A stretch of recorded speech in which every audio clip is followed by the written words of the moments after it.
Welcome to vibrant TV. నేను మీ రాజు. ప్రస్తుతం మనతో పాటు టీపీసీసీ అధికార ప్రతినిధి కాంగ్రెస్ పార్టీ సీనియర్ నాయకులు సుధీర్ రెడ్డి గారు ఉన్నారు. సుధీర్ రెడ్డి గారు చెప్పండి, పార్లమెంట్ పైన జరిగిన దాడికి కావచ్చు, తర్వాత సస్పెన్షన్ కావచ్చు, అంటే ఎన్నికల ముందు ఇవన్నీ స్టంట్ అని చెప్పేసి అనుకోవచ్చా? గతంలో పుల్వామా దాడికి కూడా ఈ విధంగానే జరిగింది. ఇప్పుడు ఏ విధంగా చూస్తున్నారు మీరు? భారతీయ జనతా పార్టీ ఎప్పుడు ఎలక్షన్లు వచ్చినప్పుడు ఒక స్టంట్ చేస్తుంది. ఒకసారి సర్జికల్ స్ట్రైక్, లేకపోతే మరొకసారి పుల్వామా మీద దాడి జరిగితే దాన్నే దేశ భద్రత అని చెప్పి, అంటే ఈ దేశంలో ఉన్నటువంటి సైనికులు చనిపోతే కూడా దేశ భద్రత అదే ప్రభుత్వం ఉంటుంది.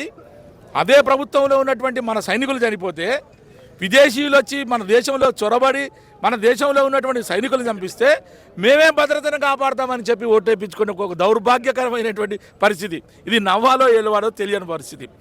ఈరోజు భారత పార్లమెంటులో ఇద్దరు ఆగంతకులు చేరి, అది కూడా భారతీయ జనతా పార్టీ ఇచ్చినటువంటి ఒక ఎంపీ లెటర్ ద్వారా లోపలికి ప్రవేశించి 2 బాంబులేసి, అది ఏదైనా బాంబు కానీ, ఈ బాంబు వచ్చేది ఇంకో బాంబు కావచ్చు, ఆ బాంబులేసి అక్కడ కూర్చున్నటువంటి స్పీకర్ గారు, ప్రధానమంత్రి గారు, అక్కడ ఉన్నటువంటి విపక్ష సభ్యులు 542 మంది 47 మంది విపక్ష సభ్యులు, ఐఏఎస్ అధికారులు, చాలామంది అధికారులు కొలువుదీరినటువంటి ఒక సభలో ప్రవేశించిన దాని మీద ఒక స్టేట్మెంట్ ఇవ్వండి, దాని మీద నివేదిక ఇవ్వండి అని చెప్తే సిగ్గులేనటువంటి ఈ భారతీయ జనతా పార్టీ నాయకులు మా మీద విపక్షాల మీద దాడి చేస్తూ మమ్మల్ని బయటికి నెట్టేసి ఈరోజు రోడ్డు మీద వేసే ప్రయత్నం చేశారు. దీనికి నిరసనగానే ఈరోజు చేస్తూ ఉన్నాం. ఎక్కడుంది దేశానికి భద్రత? ఒకవైపు చైనా వాడు ఆక్రమించి అరుణాచల్లో ఇల్లు కట్టినాడు, ఒకవైపు నేపాలోడు మన భారత భూభాగాన్ని ఆక్రమించి ఇది మా భూభాగమే అని చెప్తున్నటువంటి పరిస్థితి.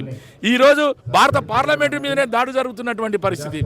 ఈ రకమైనటువంటి దాడి జరుగుతూ ఉంటే చూస్తూ విపక్ష సభ్యులు ఊరుకోకుండా మాట్లాడుతూ ఉంటే మా మీద దౌర్జన్యంగా, దాష్టికంగా ఈరోజు మమ్మల్ని దాడి చేసి మమ్మల్ని బయటకు వెళ్ళగొట్టి ప్రజాస్వామ్యాన్ని కూని చేశారు. అందుకే ప్రజాస్వామ్యాన్ని కాపాడాలనే ఉద్దేశంతో, ప్రజాస్వామ్యాన్ని నిలబెట్టాలనే ఉద్దేశంతో డాక్టర్ బాబాసాహెబ్ అంబేద్కర్ రాసినటువంటి రాజ్యాంగాన్ని గౌరవించేటువంటి వ్యక్తులుగా, ఈ దేశానికి స్వతంత్రం ఇచ్చినటువంటి నెహ్రూ, గాంధీ వారసులుగా ఈరోజు ఈ భారతదేశంలో ఉన్నటువంటి ప్రజలను ఒక సమానంగా చూసేటువంటి వ్యక్తులుగా ఈరోజు ప్రజాస్వామ్యాన్ని కాపాడుకోవాలి, పార్లమెంటు వ్యవస్థను కాపాడుకోవాలి. ఇది నిరంకుశత్వం కాదు, ఇది రాజుల పరిపాలన కాదు. మోడీ అయినా ఏ నియోజకవర్గాన్ని నుంచి బయలుదేరి వెళ్ళి చట్టసభల్లో కూర్చున్న సభ్యుడైనా సమాన హక్కులన్నీ ఉంటాయని మర్చిపోవద్దని మనవి చేస్తా ఉన్నా. అందుకే దీనికోసం, సమానత్వం కోసం, స్వేచ్ఛ కోసం, ప్రజాస్వామ్యం కోసం కాంగ్రెస్ పార్టీ నిరంతరంగా పోరాడుతుంది. అందుకే ఈ ధారణ కార్యక్రమం చేపట్టాం.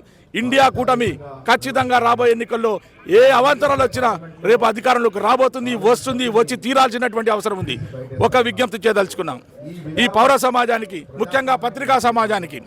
ఈరోజు ఈ విపక్ష సభ్యులను బహిష్కరించడం అంటే రాజకీయం కాదు. దీని వెనక నిరంకుశత్వంగా ఈ దేశాన్ని మార్చే ఒక పెద్ద ఆలోచన చేస్తూ ఉంది భారతీయ జనతా పార్టీ. మాకు ఎదురు లేదు, మేం చెప్పిందే వినాలి, చెప్పిందే తినాలి, చెప్పిందే మాట్లాడాలని ఒక సంస్కృతిని తీసుకురాబోతా ఉంది. మనకు స్వేచ్ఛను హరించబోతా ఉంది. అందుకే మీ అందరికీ, మీ పత్రికా సమాజాన్ని కూడా విజ్ఞప్తి చేస్తా ఉన్నా, 100% మీ అందరూ కూడా ఎదురు తిరిగి భారతీయ జనతా పార్టీని ఎండగట్టాల్సినటువంటి అవసరం ఉంది. సమాజంలో మార్పు చేయాల్సినటువంటి అవసరం ఉంది. అందుకే మీరందరూ కూడా భారత సమాజాన్ని, భారత ప్రజాస్వామ్యాన్ని నిలబెట్టే దిశలో మీ వంతు కార్యక్రమం కూడా మీరు చేయాలని కోరుతూ థ్యాంక్ యూ. సార్, హైట్రిక్ ఇప్పుడు మళ్ళీ మోడీ వస్తారని చెప్పేసి అంటున్నారు. ఈవెన్ సర్వే సంస్థలు కూడా మోడీకి అనుకూలంగా ఉన్నాయి.